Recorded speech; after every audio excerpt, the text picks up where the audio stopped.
It's very on brand for pre-meds to feel behind because it's just who we are. Hi guys, my name is Rachi and I started off being a pre-med as a first-gen student. I always felt behind compared to my peers. I felt like I was almost at a disadvantage, but I learned to make the best of it. So I decided to start this channel and help other students that may feel behind, may not know how to study, may not know how to get into medical school, or maybe just want to know more about what I do and my life and my daily vlogs and things like that. I decided to make this video and just talk about 5 things that you can do if you feel behind right now as a pre-med student. So let's talk about it. So if you see me looking down, I'm looking at my list that I made. But the first thing that I want to talk about is to actually attend class and get close to your professors, to your mentors, to your TAs, even research mentors that you might have. And this is because not only is it going to give you an advantage in class when you're asking questions and your professors feel like you're actually listening, you're going to grasp the material way better.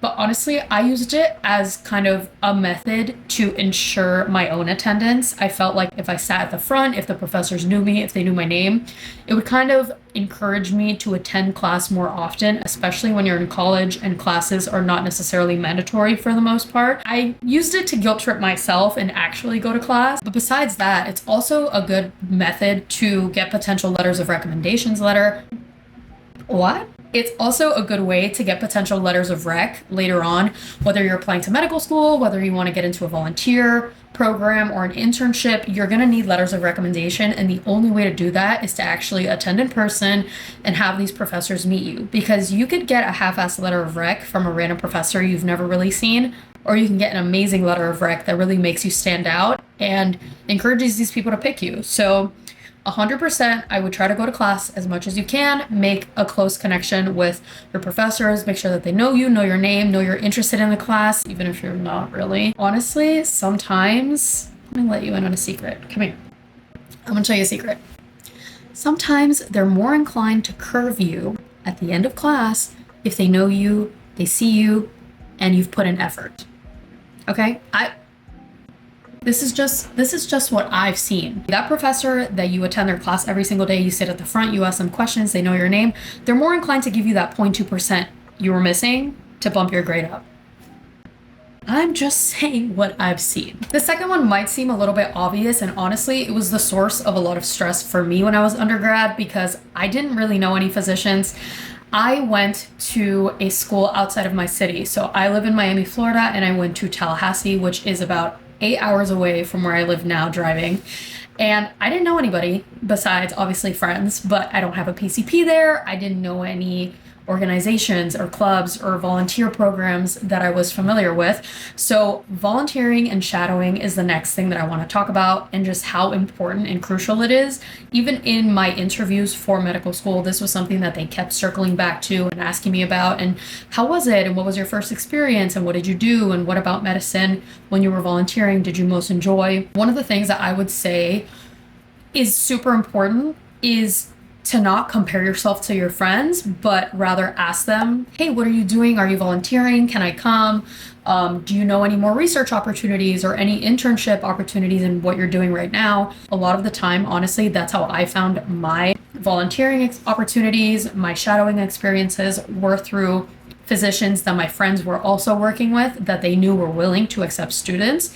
So sometimes clubs or organizations at your school might say, oh, we've partnered with this physician and this physician, and they're going to come give a talk, right? They're going to come give a presentation or a speech. And sometimes you can go up to them after the speech and introduce yourself, be like, hi, my name is Rachelis, and I really, connected with your presentation today about family medicine. And I was just curious if you would be willing to accept me to come in and observe for a couple of days at the clinic. I mean, that's a great opportunity right there. And the worst thing that they could say is no, or not right now, or I'm busy, or no, but I know this other physician that might be willing to accept you and take you in. First thing that I would say about that is find out what your friends are doing, see if you can join. Number 2 is just cold calling clinics. I've done. It didn't really work for me, but I have cold called different clinics and say, hi, I go to this school. I'm interested in volunteering with this program. I was wondering if you guys had any availability. I would send emails as well. It's kind of hard to find information online about certain physicians that you want to specifically shadow, but sometimes Hospitals have their own volunteer program, their own observer program that you can apply to. So just stay on top of that and look through those options. Volunteering, interning, shadowing, all of these things are just, a lot of it is just getting through the door and not being afraid to ask. Next thing that you could also do about it is ask even your own doctors. Let's say you have a PCP wherever you're from, and you can ask them, hey, when I come down for winter break, I was just wondering if I could come into the clinic one day because I'm interested in medicine and I want to see how it works, whatever. The biggest thing about volunteering and shadowing, like I said, is don't be afraid to ask. So put yourself out there. Don't be afraid to ask, to send emails, to call, and most importantly, to see what your friends are doing, because that can give you an in.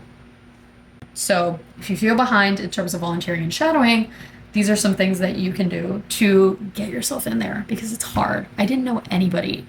So I started asking my friends, like, hey, I saw you were volunteering here. Like, can I come with you? And it just worked out. So ask people.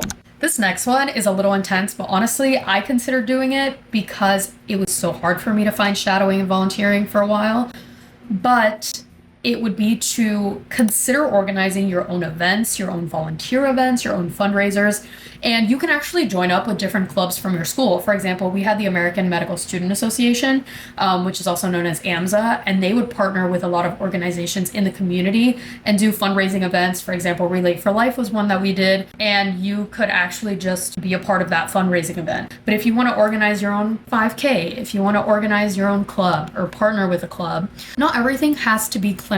Okay, a lot of interview questions that I had were actually about non-clinical activities, about hobbies, about sports, about extracurriculars. How are you well-rounded? They don't want to just have you be a robot, okay? That's like, I know the entire TCA cycle, and it's like, okay, well, tell me about this extracurricular that you did, and then you're blank because you haven't read a book since you were in middle school. They want to see that you take time for yourself and that they can bet on you to not burn out when it's time to take your boards. The next one is starting to tutor others or even forming study groups. I feel like study groups, I talked about this in a video a while back, how to study and just the things that I've learned while studying for the MCAT and studying throughout college as a pre-med student. I always say that you should learn material on your own and kind of strengthen it in the presence of other people. Doing practice questions, teaching other people is super important. And so study groups are very important, not only to form connections when it comes to, for example, what I was talking about before, shadowing physicians and finding volunteer opportunities. It's the friends that you tutor and study with.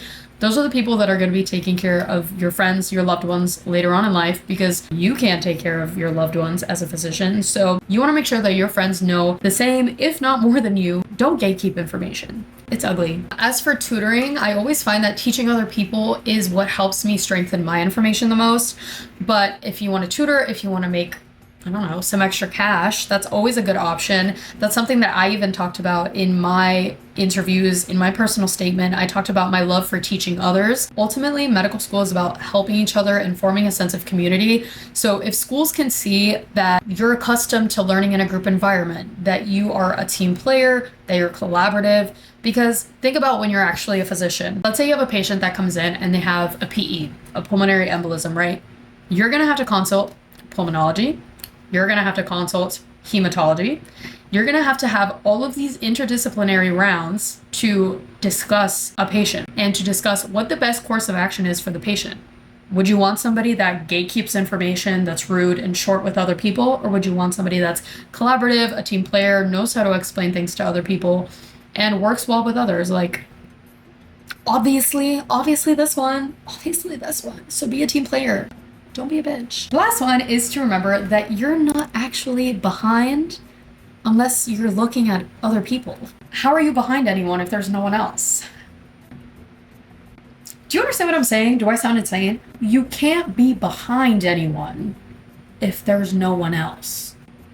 So don't compare yourself to other people, because you're going to get nowhere. It's just going to make you feel worse about yourself. If you compare yourself to the 528 MCATs, to people with a 4.0 GPA, with the people whose parents are physicians and know all of these surgeons that they can shadow, womp womp, boo-hoo, you can't fucking do anything about it.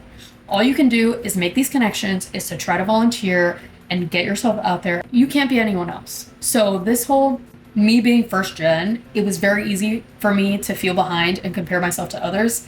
Until I was like, hold up, I did this shit on my own. I got college paid for on my own. I got into medical school on my own with the assistance of my friends and my family that supported me, but you can't compare yourself to other people.